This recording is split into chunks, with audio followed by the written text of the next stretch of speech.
गिलगित बल्तिस्तान से ताल्लुक़ रखने वाले एक हमारे साथ जो है बाशिंदे हैं, शहरी हैं, जो कराची में रह के गिलगित बल्तिस्तान का नाम रोशन कर रहे हैं। सीएम गिलगित बल्तिस्तान खालिद खुर्शीद साहब के यहाँ आते ही जो है इन्होंने बड़े सवालात के जो है अनबार लगा दिए थे। क्या सवालात थे, क्या मामला थे? ज़ाती मुफाद की बातें हो रही थी या इज्तिमाई मुफाद की बातें थी? मामला क्या था? अब हक और सच की बात इनसे जानते हैं। अस्सलाम वालेकुम सर। वालेकुम अस्सलाम। क्या नाम है सर आपका? अब्दुल कदीर खान नाम है मेरा। अच्छा, हमारे पाकिस्तान के जो है एक मरहूम जो है साहबका जो है असासे हमारे लिए एक कौम का फ़ख्र है, उन्हीं के नाम से माशाल्लाह अब्दुल कदीर खान साहब। ये बताइएगा कि हम बिहाइंड द सीन बता रहे हैं हमारे नाज़रीन को कि बड़े सवालात आप कर रहे थे, बड़े डायलॉग्स आप कर रहे थे। इवन कि पीएस जो है इनके पर्सनल सेक्रेटरी ऑफ स्टाफ जो है सीएम साहब के स्टॉप कर रहे थे, रिक्वेस्ट कर रहे थे आपसे। क्या सवालात थे? क्या ज़ाती तौर पे पैसे मांग रहे थे, घर बना दो, प्लाट बना दो, कर क्या रहे थे, बात क्या हो रही थी? ज़रा हमारे नाज़रीन को थोड़ा सा वजाहत कीजिए। असल में इसमें एक बड़ी इंपॉर्टेंट चीज़ ये है कि माजी में देखें तो आप वतीरा यही रहा है कि लोग हमेशा पर्सनल मोटिव्स की बात करते रहें। किसी को ट्रांसफ़र चाहिए होता था, किसी को जॉब चाहिए होती थी, किसी का कोई और मुफाद होता था। लेकिन चूँकि जो सीएम साहब आए हैं और we have always been supported him since day first, तो उनको सपोर्ट करने की मेनली वजह ही ये थी कि वो इन चीज़ों से बालातर होकर इलाके की खिदमत और एक विजनरी काम करना चाहते थे और उसी हवाले से वो काम कर रहे थे। तो डेफिनेटली हमारे ये फर्म बिलीव है कि जो आपके क्वेश्चंस हैं, जो आपके ग्रीवेंसेस हैं, जो आपको फील होता है कि गैप्स हैं, उनको आइडेंटिफाई करके आप अपनी लीडरशिप तक ज़रूर पहुंचाएं ताकि वो एड्रेस किए जा सकें। तो इसी हवाले से हाँ, ये एक चैलेंज है जो हम सब जानते हैं कि जीबी में रिसोर्सेज का एक बड़ा डायलेमा है, क्योंकि वहाँ पे कोई इंडस्ट्रीज़ की फैसिलिटी नहीं है। तो यूजुअली होता ये है कि लोग वहाँ से माइग्रेट करके यहाँ आ रहे होते हैं, तो उनके लिए क्या अपॉर्चुनिटीज़ वहाँ क्रिएट हो रही हैं।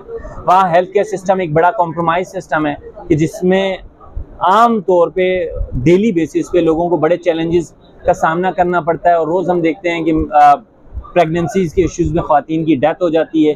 एजुकेशन आपको पता है एक डिप्राइव्ड एरिया है जहाँ एक्सेस बहुत मुश्किल है, तो वहाँ पे एजुकेशन का एक बड़ा मसला है और स्पेसिफिकली ख़वातीन की एजुकेशन के लिए बच्चों की स्कूल्स का वहाँ पे बड़ा मेन एक कंसर्न है जो एड्रेस किया जाना चाहिए। इसके साथ साथ आप देखेंगे तो इंफ्रास्ट्रक्चर के हवाले से बड़ा इशू है, क्योंकि एक जगह से दूसरी जगह पहुँचने तक आपके जिस्म की जो 206 की 6 हड्डियाँ हैं वो सारी अपनी जगहों से मूव कर जाती हैं। तो ये सारी चीज़ें उनसे डिस्कस की थी। हाँ, उनके इल्म में थी बहुत सारे इश्यूज़ उनके इल्म में थे जिस पे वो डेफिनेटली काम भी कर रहे हैं। लेकिन कुछ चीज़ें ऐसी थी कि जो हम समझते थे कि उनके गोशगुजार करना ज़रूरी है, क्योंकि हम ये समझते हैं, फर्मली बिलीव रखते हैं कि जो हमारी मेन लीडरशिप है और एक जो आम आदमी है उसके दरमियान एक गैप है। तो हम ये चाह रहे थे कि हमारे जो ग्रीवेंसेस हैं या जो इशूज़ हैं वो एज इट इज़ हमारे लीडर तक पहुँचें। सर, वफाक में पाकिस्तान तहरीक इंसाफ की गवर्नमेंट नहीं रही है, इस्तीफ़े दिए जा रहे हैं बड़े ज़ोर शोर से। तो यही एक सवाल मेरा एक हमारे भाई से था कि क्या गिलगित बल्तिस्तान में भी इस्तीफ़े नहीं दिए जाने चाहिए, क्योंकि वो भी this is part of also Pakistan Tehreek Insaf. तो यहाँ भी अगर इस्तीफ़े दिए जाएँ तो एक तारीख रकम हो जाती। और सेकेंडली मैं, क्योंकि आप माशाल्लाह अच्छे अंदाज में ब्रीफ कर रहे हैं, इसी में एक सवाल मैं आपसे कोट करूँगा कि गिलगित बल्तिस्तान आखिर कब तक गिलगित बल्तिस्तान जो है अबूरी सूबा रहेगा, कंप्लीट जो है पाकिस्तान का हिस्सा, खुले लफ्ज़ों में और आसान लफ्ज़ों में, कि एक मसनूई एक फॉर्मेलिटी वाला एक सूबा बनाया गया। तो क्यों, किसकी लापरवाही? अब तो सीएम आपका मकामी जो है अस्तोर का है, आपके इलाके का है, तो क्या समझते हैं कि ये डिमांड्स नहीं रख सकते कि भाई हमें मुकम्मल तौर पे जो है राइट्स दें, फंडामेंटल राइट्स जो आपके हैं, कॉन्स्टिट्यूशनल राइट्स जो है, क्यों नहीं दिए जा रहे? रुकावट कहाँ आ रही है? मसला कहाँ से क्रिएट हो रहा है? थोड़ा सा बताइएगा। अच्छा, इस हवाले से पहले आपका सवाल था कि हमें क्या प्रोविंशियल गवर्नमेंट से हमें निकलना चाहिए, वहाँ से रिज़ाइन करना चाहिए। तो मेरी राय ये है कि हमें वहाँ से बिल्कुल नहीं निकलना चाहिए। उसकी वजह ये है कि हम ऑलरेडी मेजॉरिटी में, और वहाँ पे कोई नेशनल असेंबली में जिस तरह की डॉक्ट्राइन यूज़ की गई थी और जिसकी वजह से एक चेंज लाया गया था, तो वहाँ पे इसकी कोई गुंजाइश है नहीं। वहाँ की आवाम, वहाँ की पार्लियामेंट खालिद खुर्शीद साहब के साथ खड़ी हुई है, तो ऐसी कोई चीज़ वहाँ पे ना होने वाली है, ना वहाँ के लोग इसको कामयाब होने देंगे। तो पहली चीज़ तो ये। सेकेंडरी, जो आपने बात की कि हम अभी तक एज अ डिफेक्टिव प्रोविंस काम कर रहे हैं, हमारी नेशनल असेंबली में कोई रिप्रेजेंटेशन नहीं है, हमारी सेनेट में कोई रिप्रेजेंटेशन नहीं है, जिसकी वजह से ऐवान बाला में हमारी बातें नहीं पहुँचती, हल्का इक़्तिदार तक हमारे इश्यूज़ नहीं जाते और वो एड्रेस नहीं होते। हाँ, ये कॉन्स्टिट्यूशनल इशू है। जैसे कि आपको पता है कि जो जीबी डिस्प्यूटेड रहा है, जो कश्मीर का इशू है, उस इशू की वजह से, और यूएन की उसमें रेजोल्यूशन भी मौजूद है, तो अल्टीमेटली उस वजह से वो जो कॉन्स्टिट्यूशनल जो मुश्किलात हैं और जो पेचीदगियाँ हैं, उनकी वजह से अभी तक ये कम्प्लीटली हमें सूबे का स्टेटस नहीं मिला, लेकिन येस ऑफ कोर्स हमारे इल्म में ये बात कि सीएम साहब इस पे काम कर रहे थे कि हमें फुल फ्लेज सूबे के तौर पे एंटरटेन किया जाए और नेशनल असेंबली में और सेनेट में हमें रिप्रेजेंटेशन दी जाए। सर गवर्नमेंट वफाक में रही है इमरान खान साहब की, तो इक़दाम किए जा सकते थे। जैसे बात एक सीएम इतना इख्तियार और सॉरी पीएम पाकिस्तान के जो प्राइम मिनिस्टर साहब हैं इख्तियार रखते हैं, कॉन्स्टिट्यूशन में उनकी मेजॉरिटीज़ थी, सारे मामलात में वो कर सकते थे, ना करने की वजह। और आगे आपका एक्सपीरियंस क्या कहता है कि फ्यूचर में हम कभी होंगे कि मुकम्मल तौर पे हमारे एमएनए एमपीए जो है एमएनएस एमपीएस जो नेशनल असेंबली में जो हमें रिप्रेजेंट कर, आप जैसे एमएनए एमपीएस बैठे हो, क्या समझते हैं कि हमें कभी देखना नसीब होगा? वो एक आपकी बात पे मुझे शायर का शेर याद है, उसने कहा पेवस्तरे शजर से उम्मीदें बहार रख। ठीक है, तो उम्मीद अच्छी रखनी चाहिए। हमारी ये उम्मीद है कि इंशाल्लाह हमें नेशनल असेंबली में भी और सेनेट में भी रिप्रेजेंटेशन मिलेगी।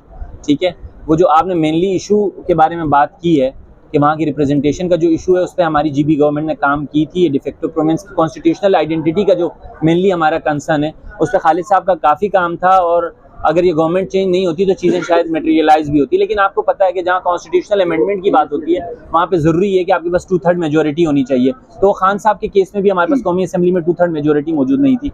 ठीक है, तो वाज़ेह अक्सरियत से आप कॉन्स्टिट्यूशनल अमेंडमेंट ला सकते हैं, लेकिन उसके लिए बैक ऑफ द माइंड जो वर्किंग चलनी चाहिए थी और बैक ऑफ द पिक्चर जो काम होना चाहिए था उस पर आई एम वेरी श्योर, मेरे इल्म है कि खालिद साहब उनकी कैबिनेट काम कर रहे थे, खान साहब उस पर सोल्ड थे। लेकिन चूंकि अभी एक चेंज आया है गवर्नमेंट में, रेजिम चेंज से गिलगित बल्तिस्तान में जो है क्या फ़र्क पड़ा है? आप क्या समझते हैं, क्या डैमेज हुआ है, क्या नुकसान हुए हैं और क्या फ़वाइद हुए हैं? अच्छा सर, मैं ज़ाती तौर पे ये समझता हूँ कि गिलगित बल्तिस्तान को इसके बड़े नुकसान हुए हैं। उसकी वजह ये कि जब हमारी फेडरल गवर्नमेंट हमारी अपनी थी तो डेफिनेटली खालिद साहब को अपनी बात करने में, अपने बजट्स अप्रूव कराने में, अपने प्रोजेक्ट्स के लिए फंडिंग लेने में कोई चैलेंज आता नहीं था, क्योंकि खान साहब से उनकी केमिस्ट्री बन गई थी। और आप देख सकते हैं कि आज तक जीबी में जितने भी चीफ मिनिस्टर्स आए हैं उनमें से कोई भी चीफ मिनिस्टर नेशनल लेवल में कभी भी इतना पोर्ट्रे नहीं हुआ जितना खालिद साहब हुए। तो probably it was due to his competency, उनके लीडरशिप स्किल्स की वजह से वो वहाँ पे रिप्रेजेंट हो रहे थे और वहाँ पे वो अच्छा अपने जो इश्यूज थे, जो अपने इलाके के कंसर्न्स थे वो एड्रेस कर रहे थे, उनके इल्म में ला रहे थे और डेफिनेटली उनके लिए उनसे सॉल्यूशंस ले रहे थे। तो ये एक अच्छी चीज़ थी, लेकिन ये हमें एक डेफिनेटली हमें पीछे होना पड़ा इस वजह से कि हमारी गवर्नमेंट वहाँ चेंज हुई है। लेकिन येस, हम ऑफ कोर्स हमें अभी भी इनकी सलाहियतों पर भरोसा है कि अभी नेशनल गवर्नमेंट कोई भी आई है ये वहाँ पे अपना केस बहुत अच्छे से प्रेजेंट कर सकते हैं और मनवा सकते हैं। हाँ, शर्त ये है कि जो करने वाले हैं फेडरल गवर्नमेंट में उनकी नीयत ठीक हो, और अक्सर जो हमें फील होता है कि उनकी नीयत में कहीं ना कहीं खोट मौजूद है। ठीक है जी, ख़वातीन और हज़रात हमारे साथ जो है बड़े भरपूर अंदाज में जो है डिफेंड कर रहे हैं पाकिस्तान तहरीक इंसाफ के जो सीएम है गिलगित बल्तिस्तान खालिद खुर्शीद साहब को, और बड़े अच्छे अंदाज में इन्होंने प्रेजेंट किया है मामला। रेजिम चेंज से जो तासुरात पड़े हैं वो भी इन्होंने बताएं बखूबी।